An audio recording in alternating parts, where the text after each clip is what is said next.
Welcome to the Microsoft Transform for Tomorrow series. My name's Amanda Frampton and I'm a Learning Delivery Specialist in Queensland, and today I will be talking to you about how you can get your teachers to avoid the snapback and get them to start facilitating group work really effectively in a hybrid learning environment now that we're back face to face.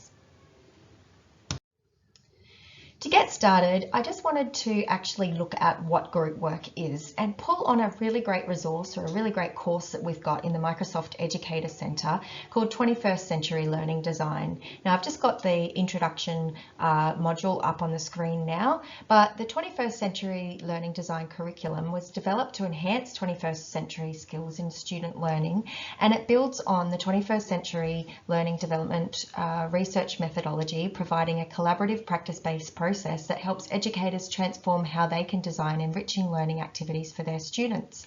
There's 8 courses, and what they do is they take you through the 6 main skills that we need to plan for in our teaching and learning to develop these 21st century skills in our students. The 21st century or 21 CLD curriculum is based on rubrics which have been developed and tested internationally as part of the Innovative Teaching and Learning Research Project. These rubrics help educators identify and understand the opportunities that learning activities give students to build 21st century skills. So one of the forefront skills that we need to develop as part of this 21st century CLD is collaboration. Now, it closely aligns to group work. Obviously, group work is quite a complex activity, and there's lots of skills that students will have to be able to to be able to work effectively in groups, but one of the main ones is obviously collaboration.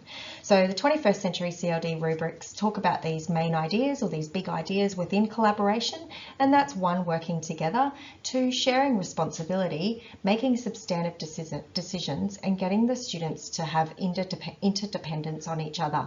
Now, what I'm going to show you today is, it's fine that we can have a digital workspace to have our students share all their files and access resources when one student's away and they have a place to store everything.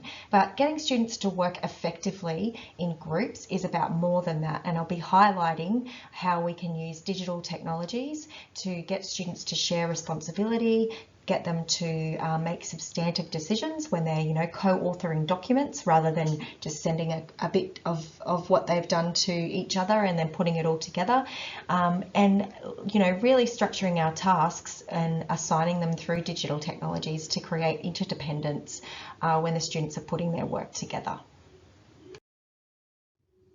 Obviously, Microsoft Teams is going to be the leading piece of technology within the M365 or Office 365 suite that will be perfect to house a digital classroom in to facilitate group work. Now, obviously, Teams is one hub, everything connected, and it really works well. The integration of all of, obviously, the Office docs in here, and then some of our third-party apps like Planner and Microsoft Stream. And there's lots of third-party apps that we can actually integrate into Teams, as well as all the calling functions up the top here with the meetings and the private chat, which are also great for collaboration. But I will be focusing on a third-party app called Insights as well in the conversation today. So this is a bit of an agenda of what I'll be going through today and looking at how we can facilitate group work using Microsoft technologies. And we've got Teams, so I'll look at initially how you would structure your teams using channels and private channels, because this is really important, and the way that you set up your teams will make group work really easy for students, and I'll give you a fair few options on how you can do that. We'll look at using the channel posts and promoting collaboration through those. Check in with Teams meetings. Use this as a teaching tool to be able to see where your groups are at, whether they are here or accessing that meeting remotely. Have a look at assignments and setting assignments to groups so that they can collectively hand that into you. Then we'll have a look at Office docs and co-authoring in these, and if you haven't seen this is a wonderful experience in Teams, and you can actually have a conversation going at the same time as students are working in the same document in real time. We'll have a look at where OneNote ClassNotebook fits into the picture as well. Then have a look at Microsoft Planner, and as I said, the Class Insights app, which is going to give us some nice analytics, and it's going to allow us to kind of assess when the students were involved and if they have been involved in the group work that they have said they are doing. So first of all, structuring your team. I've been working with the Queensland Department of Education up here at the moment because they've recently deployed teams, and the biggest, most common questions I get asked all the time is, how can I structure my team? It's going to look really, and what they mean by that is, what do I make the channels look like? How many do I have, etc. I guess it depends on the purpose of the team, but I've got a little screenshot in here of a English class here. And one of the main reasons this teacher was using Teams is to promote group work and collaboration within their classroom. So as you can see, the simplest way to structure a team is to set up some generic groups. So add some channels, group 1, group 2, group 3, group 4, group 5, etc. However many you like. You can even call them names, whatever you like. If you're primary based, maybe you'll have, you know, the wombats and the possums, whatever it might be. And you can set up some open channels there, and then you can actually get students to work in those channels according to which group they're on. So this is open channels. You can set up private channels as well, and I will get to that in a moment, but I'll talk a little bit about open channels and the actual advantages to using open channels and some workarounds in terms of assigning ownership to these teams, so to these channels for your students. So basically, one of the main I guess pros of using open channels is if you did want to get some peer feedback happening in your class groups, then if you leave them open at certain times during the group process or the group project sequence, etc., you could actually have students pop into each other's sections and actually you know, participate in channel discussions or polls or some some peer feedback kind of mechanism within those channels as well. So that's one of the biggest advantages, I guess, of using open channels like that. I'm going to pop out to a live demo now, and I'm just going to show you some of the examples that I'm talking about here in how to actually draw attention to people in your class. So when you're using open channels, basically you're not permissioning them to anyone, as I said. So my little workaround for actually giving ownership to this space for group 5, other than saying, hey, Megan and Stephen, you're group 5, remember to work in the group 5 channel, I can actually use my @mentions as the first post in the channel to actually assign membership to that space. That will give these students a notification, and when they click that notification, it will bring them to this channel, and they'll know that they need to work in this space. And then they have the ability in here to obviously use the conversation space to the post space to chat. They've got a file library to keep their notes in. They've got, a file library to keep their documents in, and they've got the notes section. Now, I'm not sure if all of you are actually aware, and I will go through this and show you some screenshots later, but this magical notes section actually links to a space in the collaboration space in the OneNote ClassNotebook that's attached to this team. So when the students need to think in ink, or they need like an open-ended sort of a canvas to brainstorm or collate a whole heap of pictures, or to, you know, highlight some research, they can pop into OneNote and they have the best of both worlds in there. You can see here as well at the top of this channel, I've actually customized this space, and Megan and Stephen, I hope you don't mind, I've called you guys the wombats. So group 5 is the wombats. I could go back and edit this channel later if I wanted to, but this is the wombats planner in here that they can do some self-regulation on their group project as well.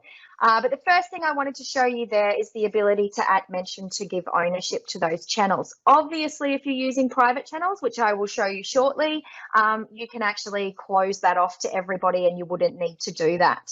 The other thing I wanted to show you here as well, let's say you've set up your group team and you've got all of these group sessions here, and you don't necessarily want the kids to be able to see all of those channels in their list, because then you've got like 20 here and it's a bit of a cognitive load. Just for your information, if a student is not a member of group 4, they can actually go in and in the little magic ellipsis here, turn off their channel notifications and hide that channel as well. So that might remove, if you're showing your kids how to do that, that might remove that temptation just to pop into that group channel when they're not meant to be there, or to avoid confusion.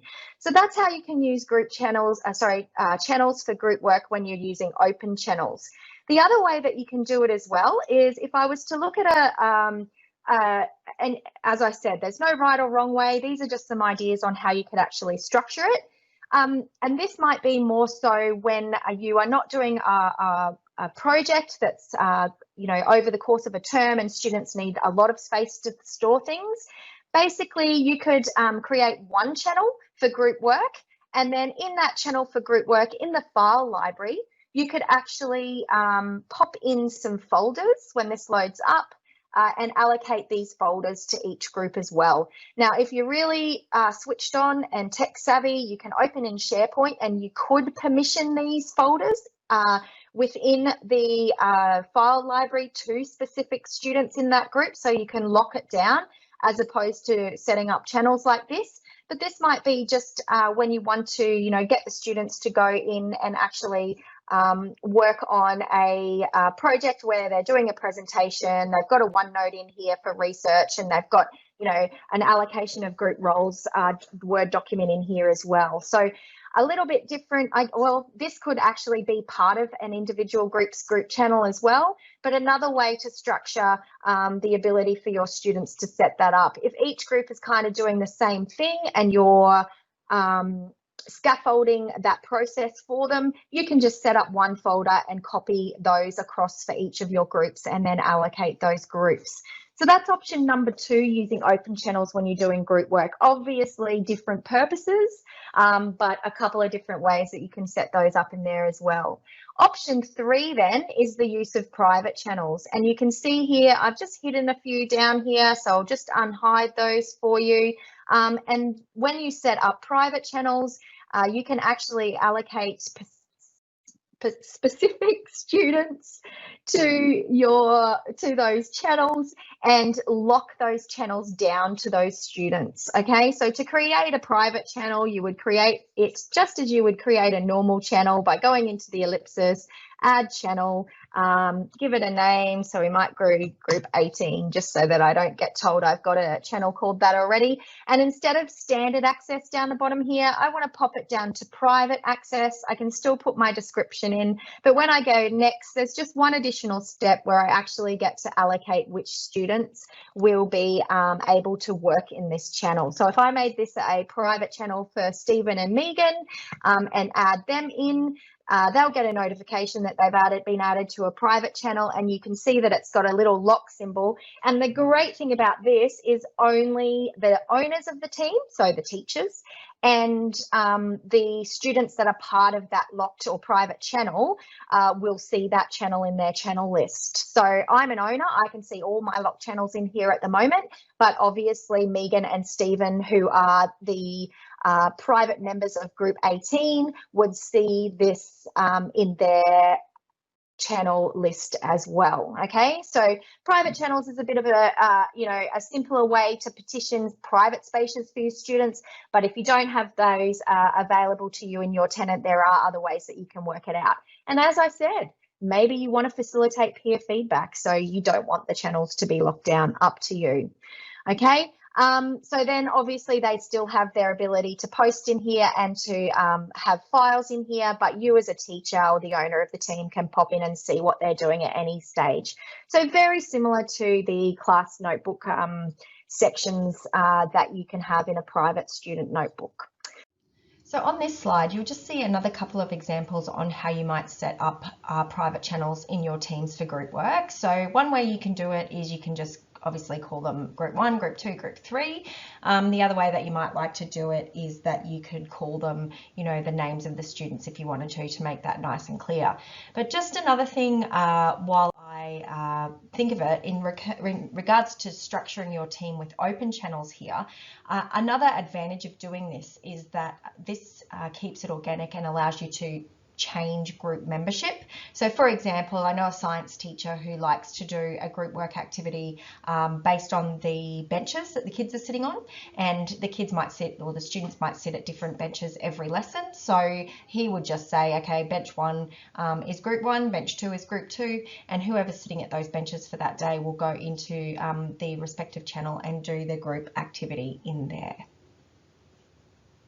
Okay, well, let's have a look where OneNote Class Notebook will fit into the story in terms of facilitating group work.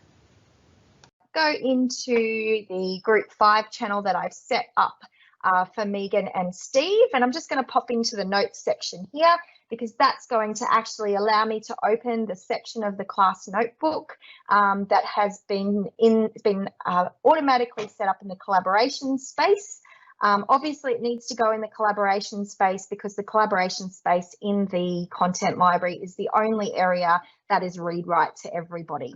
So you can see here that the students might like to pop out to this section and they can then have, you know, the teacher might put some scaffolding materials in there, or they might print out their group roles in here and highlight and allocate, because they'll have access to the draw tools in here.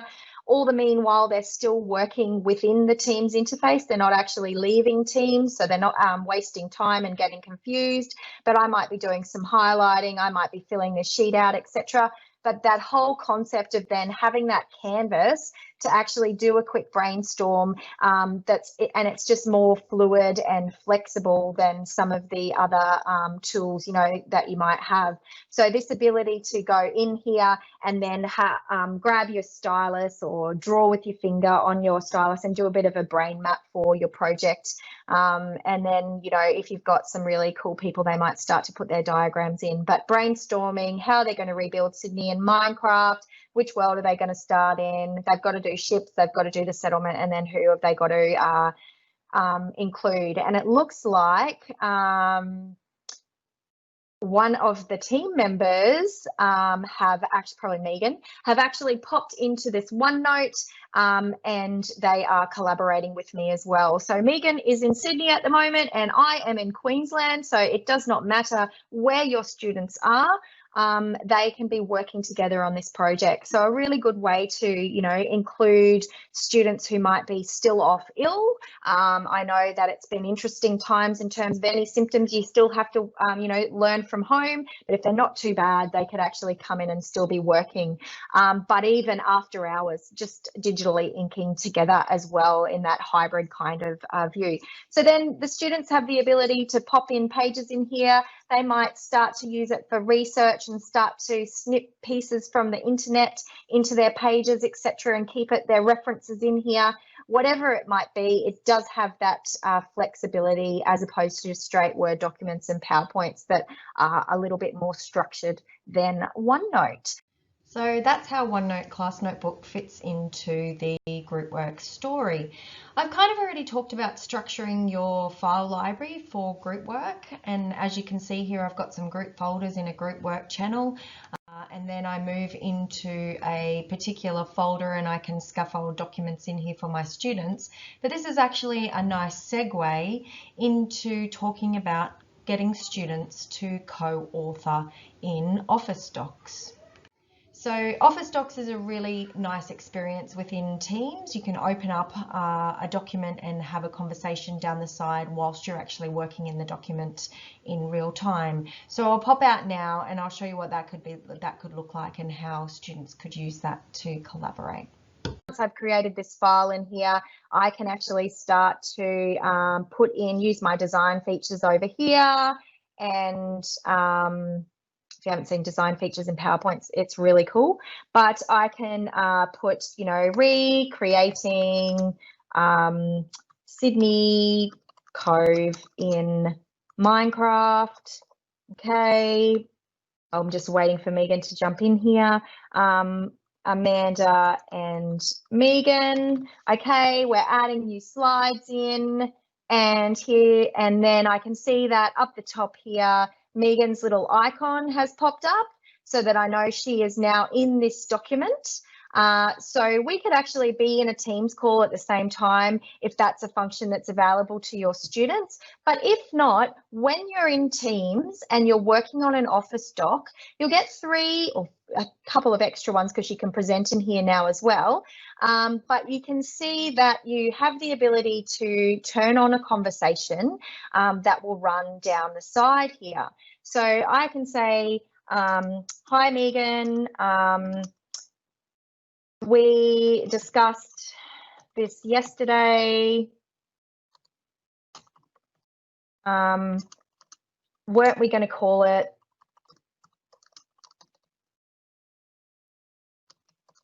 our journey? Okay, and I can communicate in here, and then I might go in here and I change our plan to our journey. And you can even use emojis in the conversation here to communicate. And you can see that Megan's working down here, and we can actually start to build this PowerPoint collaboratively and make sure that we're on the same page for the content. Okay, so this is an added feature in collaborative Office docs when you are working in docs that are created in the Teams platform. So I love this, it's amazing.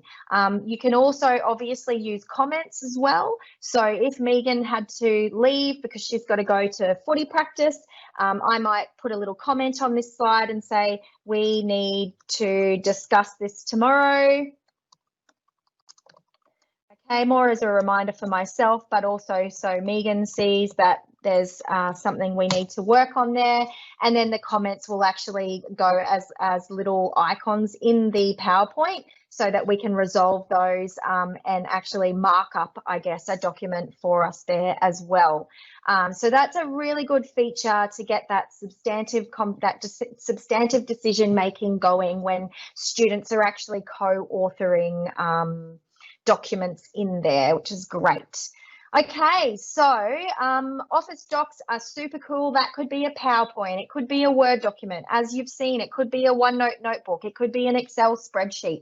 Whatever document is needed for the student's project, they have those at the tip of their fingers. So I can think of things before where I've done a unit on making the ultimate bedroom for maths, and students have actually had to submit, you know, a PowerPoint with their design as well as a spreadsheet with all their budgets and calculations in there. So it's easy for students in a Teams space to be able to create and set up any type of documents that they need. So they can have folders, Word, Excel, PowerPoint, OneNote, etc. in there. So a really great part of the digital space to allow your students to collaborate.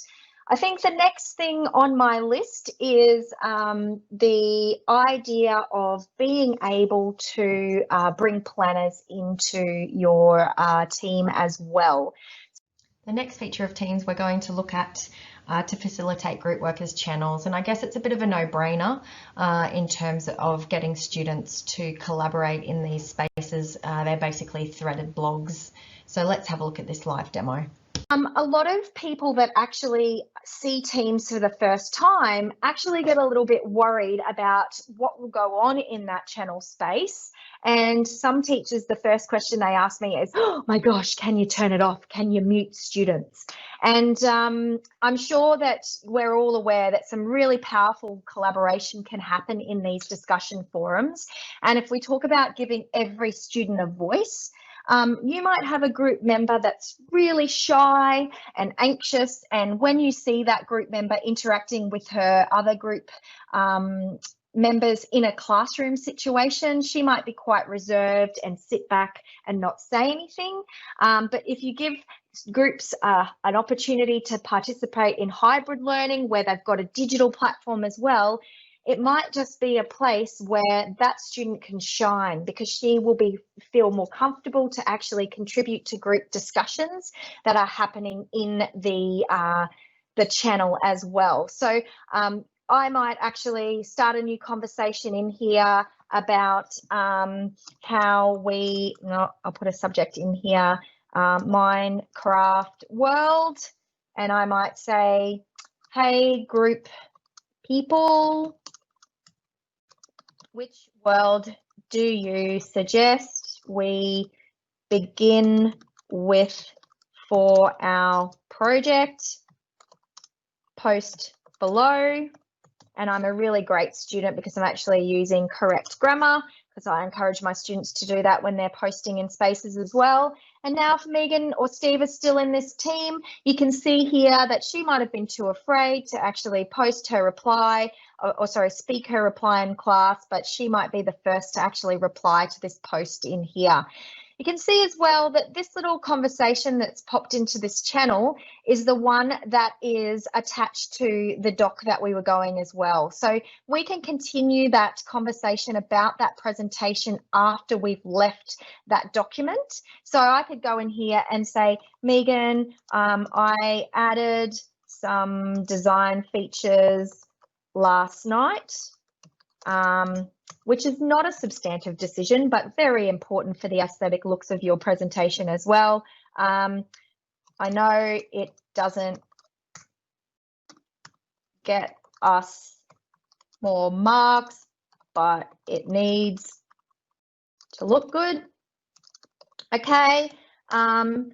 And obviously the point is here, you can continue on and you can make comments so that everybody knows without going in to look at that document what's been going on in regards to our collaborative group work on that document there as well. So you can see here too that we've posted in here, and the great thing about Teams is that if everybody is keeping it threaded, okay, and I'll explain what that means shortly, you can see that all of our topics of conversation are actually kept together. So I can collapse this one down here. I can see more on this check-in, which I'll talk about shortly as well. But I can keep everything together about Minecraft World. And what I mean by keeping it threaded is that when somebody posts something, you start the new conversation down here. And if you click the format A, it'll give you the opportunity to do a conversation or an announcement. If you want to do a header and make it really smancy, which I guarantee your students will want to do to get people's attention. But basically, so that all of the conversations stay together, when one's been posted, you want to make sure people are replying to it. So remember, Teams was actually designed as a project management tool, and that's why it actually leads itself so nicely towards group work in a classroom as well. Because now, instead of having to search through my inbox, once everybody's replied to what type of Minecraft worlds, I can just go into this post here, click this link, check out that one. If there was another person that had replied, click this link, check that one out, etc. And we will be able to then see all the worlds in order there and sequence nicely in that little post. And we could even use emojis to give each other votes. Okay, so maybe I could edit this post and say, right, the group, the suggested world with the most emojis will win.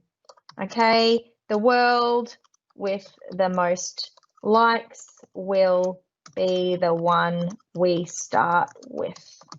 Okay, so then you can actually get students to start to use some of these features of Teams as strategies to make their decisions, if you like. Votes, and then you can actually see who's voted for what as well. So there's a record of it, and you're not relying on, and you're not what's the word I'm looking for? Dealing with conflict between students because paper, scissors, rock didn't really cut it when they were making their group decisions. Okay, so you do actually have the ability to use emojis in ways more than just for acknowledgement in there, but get the kids voting on each other's ideas, etc. That comes into play as well when you're doing peer feedback. Maybe it might be just go in and give somebody a like, and also be able to give them a reply feedback in terms of what you're doing. Obviously, in the conversation space, or in the post space as it's called now, you do have the ability, depending on the tenant you're in, to pop in emojis down here as well, GIFs, stickers, and you can put lots of other links in here, and you can even give each other praise in your group work as well if you wanted to. So I could give Megan some awesome praise in here. She's posted a GIF in, and this is all part of building culture and actually rapport with your group members as well as, you know, emotional and social well-being for our group as we're working, because we might not be seeing each other face to face every day. So the conversation space or the post space is really rich in terms of supporting discussions around files and documents that the students might actually be working on as well. So everybody loves a bit of praise. We tend to use it quite a lot within Microsoft. I'm not sure if it's just our team, because a lot of us used to be teachers, but it is a really nice little feature of Teams that you may not have already known about. Planner is a third-party app that's going to plug really nicely into Teams, and it is going to also help facilitate the 21st century skill of self-regulation, where students can make substantive decisions on a process that they need to follow in order to complete a group project. So if you're interested in visiting the course on the educator community, it's course 5, and you can learn all about how self-regulation works, but let's have a look at how Planner can facilitate group work as well. But basically Planner is plugged into Teams using this little plus tab here.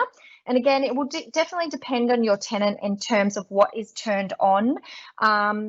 The Planner is a Microsoft app. So it does have a lower risk assessment to some of the other independent ones, but it totally is customized to each state department, school, etc., as to whether you know, you actually have availability to that. So it's as easy as clicking that plus tab and actually clicking Planner here. And Planner is obviously a project management tool that's going to allow you to allocate tasks, to set up task buckets, they're called, and to actually create your own kind of plan and allocate tasks to people so that you can achieve your desired outcome. Okay, so I might call this Planner our plan. Okay, and as you can see now, I can actually have more than one planner at the top. I probably wouldn't want to have that, but I've got one that I created earlier, and just to show you here that you can then go in and start to add new buckets and schedule things, etc. So in Planner, in the simplest form, I might have the teacher in here with a group check-in, and I'll talk about that at the moment. So we know that on the 23rd of the 6th that we have to check in with our teacher in terms of how our group is going. So that's taken from the instructions that have been given to our group, and we've added that to our planner.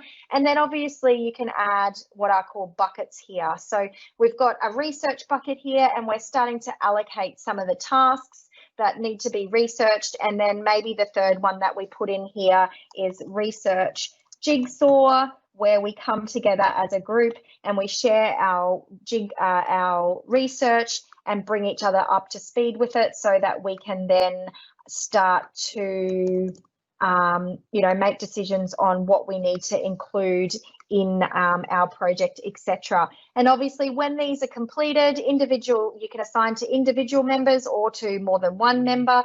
These are completed, those people can tick those off. And then they show and completed, etc. And we can keep a bit of a running record of what's been happening in our project as well. Okay, really easy to pop in planners at the top of open channels. If you want to pop a planner in a private channel, you have to go back through Office 365 and set the planner up through your All Apps if you have access to it, and then grab the link to that planner and put it into the private channel. So you can still do it in private channels. It's just a little bit more work, but it's worth mentioning that, because if you wanted to do private channels, then if you are using Planner, you know, just consider that as well. But I love Planner because talking about those 6 21st century skills, self-regulation is actually another one on the list, and actually getting students to plan how they're going to attack a project and manage them themselves is actually a really essential tool that they need to, or skill that they need to have as well, moving into the world of employment, or just for life really. You know, there's a lot of events and things that you'll plan throughout your life that you need that skill for as well. And in terms of being able to chunk and break down tasks together as a group, is making substantive decisions together as well. So it could be a collaborative task that you're focusing on as well, is getting kids to actually collaborate and make those decisions for a process, okay, as opposed to the content. And they could be using the planner to facilitate that type of group work as well. Teams meetings is going to be great to be able to schedule group check-ins with your students, but there's a number of different ways that you can use Teams and the channels that you've set up. So I'll go through those now for you.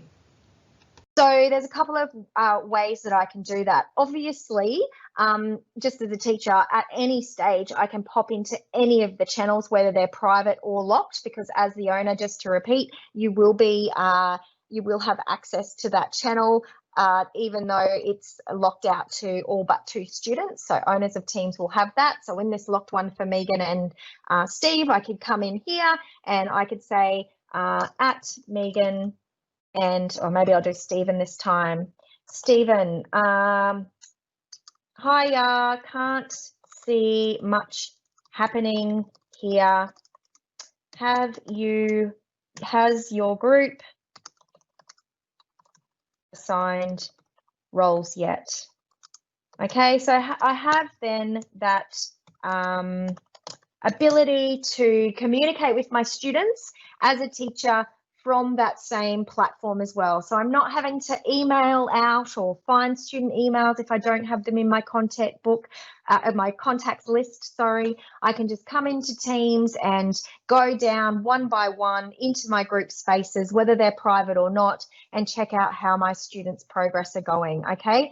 The ability of students to actually use @mentions to bring my attention to something as well. So, yep, Megan's done it here. Thank you, Megan. So just letting you know, you can only tag people that are in a private channel. Whoopsie on me, but you can go into group 4 here, and Megan's tagged me. So then I'll get the notification up here, and I know that Megan needs my help. So I'm working with another group, and I say, I'll just finish up with group 3 and I'll come over to your breakout room. So a really great way to obviously get your students to communicate with you and bring you into their digital spaces as well.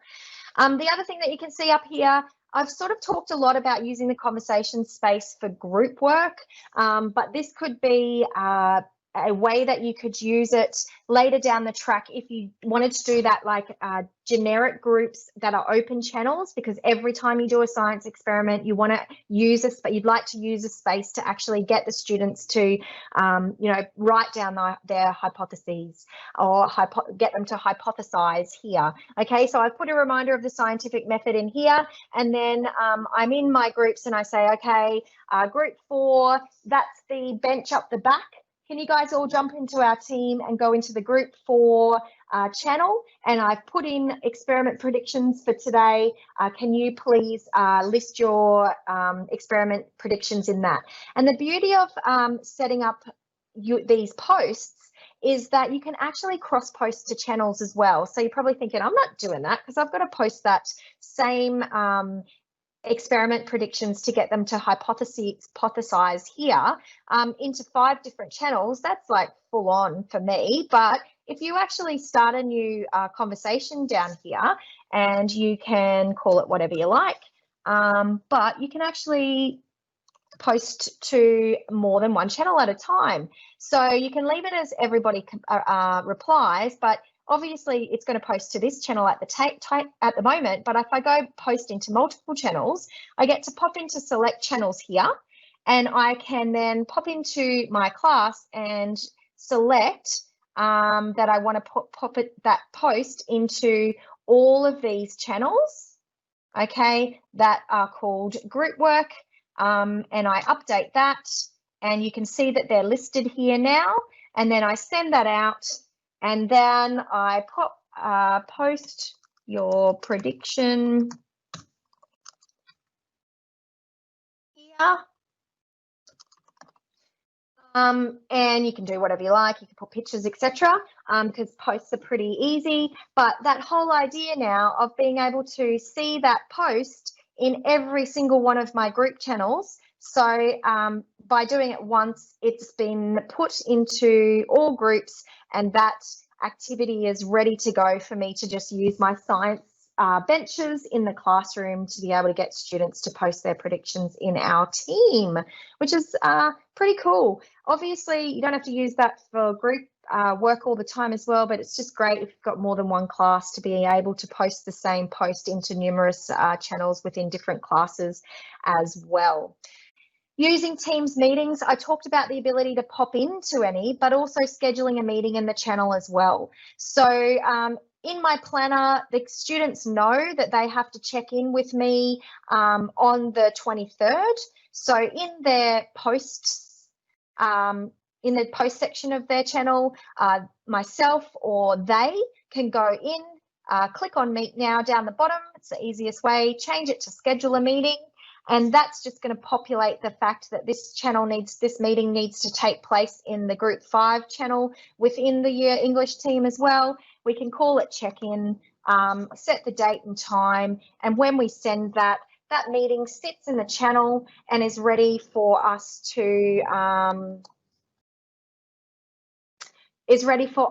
join on that particular date and time. Now, I could actually open that up from my end and add it to my calendar so that I know as a teacher I've got to meet with those students, but the students, according to their planner, know when they've got to check in with me. So you can use that face-to-face meeting as well. And like, I guess the example for this is you probably wouldn't be doing this after hours, but if you, and I know, you know, schools have these amazing breakout spaces where kids might be right over the other side of the room and the teacher, and just with social distancing, etc., you could actually be calling in, you know, when you're a couple of classrooms away or you're at the other end of the double, you know, flexible learning space or something. The ability of the other advantage of doing this is that you might discuss with the students that you record this meeting.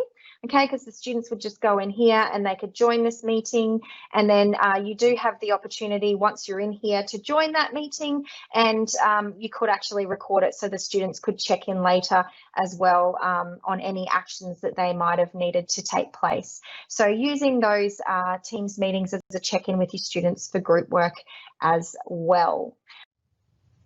The next feature we're going to take a look at is Class Insights.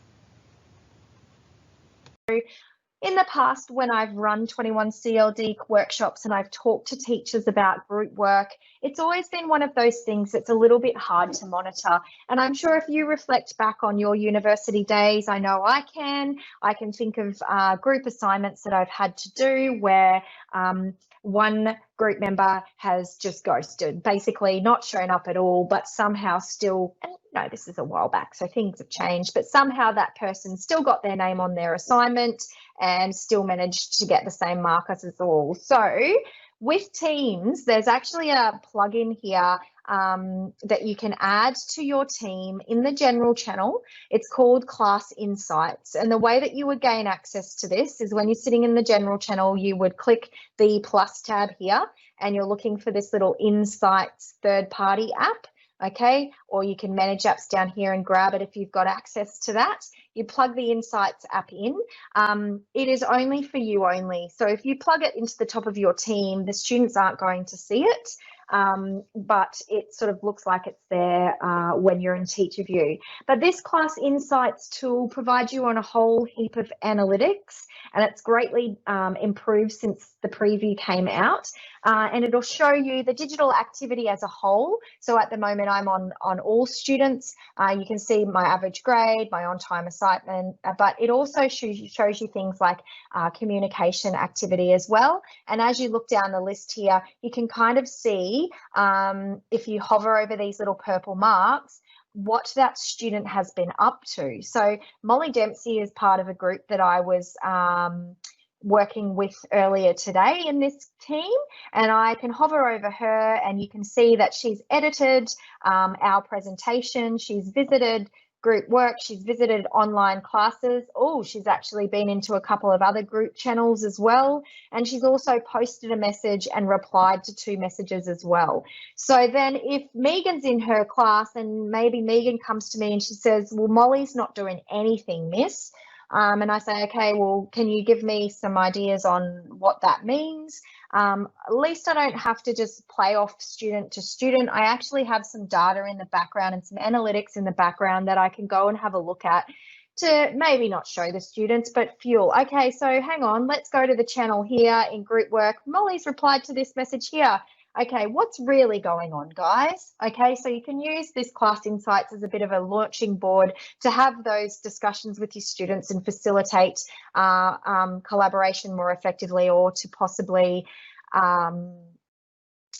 manage conflict as well. So obviously here you can drill down to a particular student, and you can, when their data comes up, go down and see, it's changed from she's at 100% digital activity today. Her communication activity is sitting at a 3, etc. Teams also allows you to set assignments to groups of students. So we'll have a look at how you can actually set an assignment for joint submission to groups of students in your class.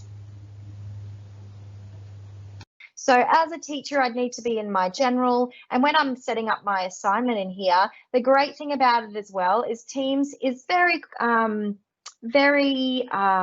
considerate of teachers. Because they don't want you to have to do the same thing over and over again. Okay, so if I wanted to assign the video project to all 5 of my groups in my class for submission through Teams, instead of creating a new assignment each time, I would create from existing, and then I would actually just have done it for group 1, but for group 2, I would go into my Year 11 English team and then pull the video project assignment, and this time, instead of allocating it to group 1 students, when I've got it up here, it's all pulled, the resources, etc., and the rubric if I've added one. So you can have rubrics in here and add those rubrics in as well. Very powerful tool. But here you can actually, change this. And this time I'm going to set this for group 2, which is Pavel and Troy. Okay, and that's assigned to 2 students. And I can then, this is still loading up here. So when this little button up the top here, purple comes up, I can assign that out as well. So just recreating that assignment for different sets of students each way so that you can still use that assignments feature for group submission as well. So I could assign that out to them. And obviously those students will then see that project in that. I've seen that used very cleverly for group work as well.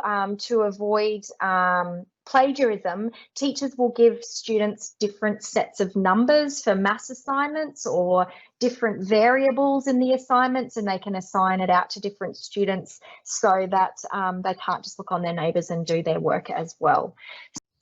Well, that's pretty much all I've got for you today on transferring tomorrow and using Microsoft digital technologies and a digital classroom to really facilitate group work in a hybrid environment, hybrid learning environment. So there is a blog post to accompany this webinar. You can see it there, and the aka.ms link is there, so you can grab that one and have a read through that, and it's got links to any particular sort of resources that I've spoken about with Learn On materials as well.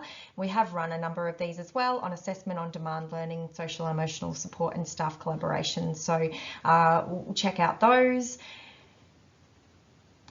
If you're after further Learn On materials, we've of course got our Microsoft Educator Centre, which I've mentioned throughout this session, and you can jump on there and do your 21 CLD course if you're interested, or choose from a number of courses on Teams, Office 365, OneNote, etc. to really get your head around things.